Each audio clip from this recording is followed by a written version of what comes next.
जम्मू कश्मीर के सभी लक्ष्य पूरे, स्टेटहुड बाकी। पीएम मोदी से मिले उपराज्यपाल मनोज सिन्हा। मुलाकात में जम्मू कश्मीर पर विस्तार से चर्चा। स्टेटहुड के मामले में मुलाकात से प्रगति। जम्मू कश्मीर के उपराज्यपाल मनोज सिन्हा ने प्रधानमंत्री नरेंद्र मोदी से मुलाकात की है। इस मुलाकात में उन्होंने जम्मू कश्मीर की सियासी, आर्थिक और सामाजिक स्थिति के बारे में जानकारी दी है। साथ ही विकास कार्यों की प्रगति को लेकर भी जानकारी दी है। इस मुलाकात को स्टेटहुड के मामले में प्रगति के तौर पर देखा जा रहा है, क्योंकि अपने दिल्ली दौरे के दौरान उपराज्यपाल मनोज सिन्हा ने अपने एक बयान में कहा था कि जम्मू कश्मीर में पीएम मोदी की अगुवाई में जम्मू कश्मीर विकास की राह पर अग्रसर है और सर्व समावेशी विकास तथा सामाजिक न्याय प्राप्त कर रहा है। नमस्कार, न्यूज़ 18 के सोशल मीडिया प्लेटफॉर्म पर आपका स्वागत है। मैं हूं धीरज गुप्ता। उपराज्यपाल के बयान और पीएम मोदी से उनकी मुलाकात को जोड़कर देखना इसलिए भी लाजमी है क्योंकि पिछले हफ्तों में जम्मू कश्मीर में स्टेटहुड की डिमांड फिर से उठी और उमर सरकार के अलावा अन्य सियासी दल लगातार इसकी मांग कर रहे हैं और केंद्र से जल्द स्टेटहुड को लेकर अपने वादे को पूरा करने की बात कर रहे हैं। प्रधानमंत्री कार्यालय ने उपराज्यपाल मनोज सिन्हा की दिल्ली में हुई प्रधानमंत्री नरेंद्र मोदी से मुलाकात का ज्यादा ब्यौरा तो नहीं दिया, लेकिन एक्स पर अपनी पोस्ट में पीएमओ इंडिया ने लिखा कि जम्मू और कश्मीर के उपराज्यपाल मनोज सिन्हा ने प्रधानमंत्री नरेंद्र मोदी से मुलाकात की है। ये बातचीत केंद्र और केंद्र शासित प्रदेश के शीर्ष नेतृत्व के बीच चल रहे समन्वय का संकेत है। उपराज्यपाल सिन्हा ने प्रधानमंत्री मोदी से मुलाकात के एक दिन पहले ही कहा था कि प्रधानमंत्री और केंद्रीय गृह मंत्री अमित शाह के वादे के अनुसार उचित समय पर जम्मू कश्मीर को राज्य का दर्जा जरूर मिलेगा।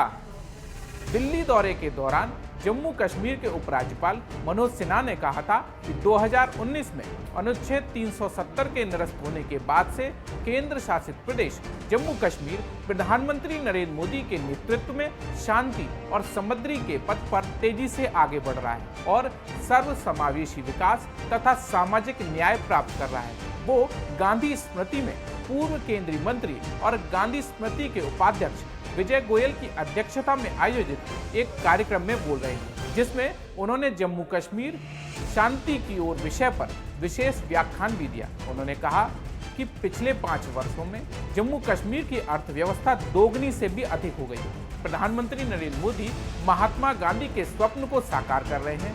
वो साल 2019 से भयमुक्त और आतंक मुक्त जम्मू कश्मीर का निर्माण कर रहे हैं, जो शांति के प्रतीक के रूप में विकसित राज्यों और केंद्र शासित प्रदेशों में अपना स्थान बनाएगा। पूज्य बापू की जयंती के उपलक्ष्य में हर साल कश्मीर घाटी में 1 महीने तक चलने वाला शांति मार्च आयोजित किया जाता है। ये दर्शाता है कि जम्मू कश्मीर शांति की भूमि के रूप में अपनी विरासत को पुनः प्राप्त कर रहा है। युवा अब इस बात से अवगत हैं कि बापू के सपनों का जम्मू कश्मीर एकता और शांति का जम्मू कश्मीर है। मुझे लगता है कि इसके साथ ही बापू के दर्शन शांति, सहयोग और सद्भाव के अनुरूप ग्लोबल साउथ हो, ग्लोबल नॉर्थ हो, इसमें भी भारत शांति के प्रयास का अग्रणी देश बन गया है और पूरे विश्व को शांतिपूर्ण सहअस्तित्व का रास्ता दिखाने की ओर अग्रसर भी है। मित्रों, गांधी जी जम्मू कश्मीर में अमन और तरक्की देखना चाहते हैं। राष्ट्र तथा जनसेवा के लिए समर्पित उनका जीवन इस बात की मिसाल है कि इंसान स्वयं को निष्काम सेवा के लिए अर्पित करके बड़े से बड़ा लक्ष्य प्राप्त कर सकता है।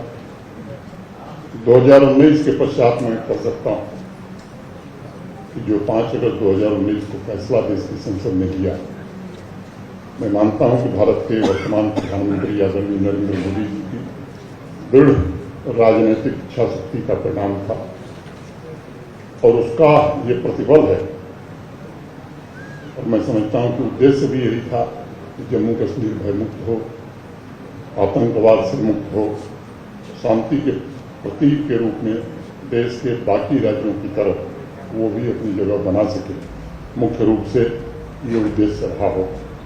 परिवर्तन की इस बयान ने आतंकवादी राष्ट्र पाकिस्तान को झकझोर दिया और वह लगातार भारत की आत्मा और उसके सांस्कृतिक आध्यात्मिक ताने बाने को चोट पहुंचाने की कोशिश कर रहा है। पहलगाम आतंकी हमले का उद्देश्य केंद्र शासित प्रदेश की आर्थिक प्रगति को रोकना तो था ही, लेकिन हम नई ताकत के साथ आगे बढ़ रहे हैं। हमारी नीति शांति की है, जो वसुधैव कुटुंबकम की भावना से प्रेरित है। हम शांति स्थापित करने में विश्वास करते हैं, शांति खरीदने में नहीं। भारत ने सदैव शांति का मार्ग अपनाया है। जम्मू कश्मीर में लोकतांत्रिक राज्य की व्यवस्था पूरी तरह से स्थापित हो चुकी है। कश्मीर के आम नागरिक भी समझ गए हैं कि उनका भविष्य इस व्यवस्था में सुरक्षित और सुनिश्चित है।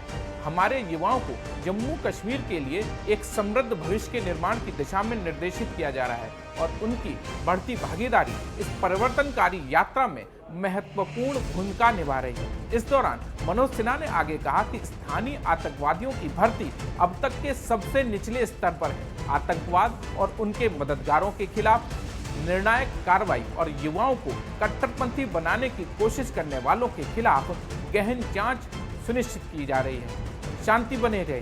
जम्मू कश्मीर की शांति की भूमि के रूप में अपनी विरासत को पुनः प्राप्त कर रहा है। युवा इस तथ्य के प्रति सचेत हैं कि बापू के सपनों का जम्मू कश्मीर एकता और शांति का जम्मू कश्मीर है। आतंकवाद पाकिस्तान के डीएनए में है और वे इसे फैलाते रहते हैं। पूरे वैश्विक समाज को इस आतंकवादी देश पाकिस्तान के खिलाफ एकजुट होना चाहिए। हम आतंकवाद और आतंकी परिस्थितिकी तंत्र के अवशेषों को पूरी तरह से मिटाने के लिए दृढ़ हैं। हम आतंकी संगठनों की भाषा बोलने वाले किसी भी व्यक्ति को नहीं बख्शेंगे। ऐसे तत्वों के खिलाफ सख्त कार्रवाई की जाएगी। पहलगाम आतंकी हमले के पीछे के लोगों की पहचान कर ली गई है।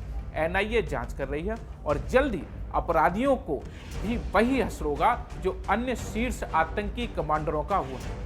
अनुच्छेद 370 के निरस्त होने के बाद का युग जम्मू कश्मीर के इतिहास में एक निर्णायक क्षण का प्रतिनिधित्व करता है। पिछले कुछ वर्षों में केंद्र शासित प्रदेश ने महत्वपूर्ण उपलब्धियां हासिल की हैं और समावेशी विकास के नए प्रतिमान गढ़े। पिछले 5 वर्षों में हम जम्मू कश्मीर की अर्थव्यवस्था दोगुनी हो गई है। ये सब इशारा है कि जम्मू कश्मीर के लिए जो रोड मैप मोदी सरकार ने तय किया है उस पर जम्मू कश्मीर अग्रसर है। पीएम मोदी से मुलाकात का विवरण भले ही अब तक नहीं आया है, लेकिन जो बातें मनोज सिन्हा ने कही हैं उनसे पीएम मोदी भी भली भांति परिचित हैं। ये सब बातें जम्मू कश्मीर में राज्य का दर्जा बहाल करने के मामले में प्रगति और सकारात्मक साबित होने वाली है। जम्मू कश्मीर, लद्दाख, हिमाचल की खबरों को देखने के लिए सब्सक्राइब कीजिए। धन्यवाद।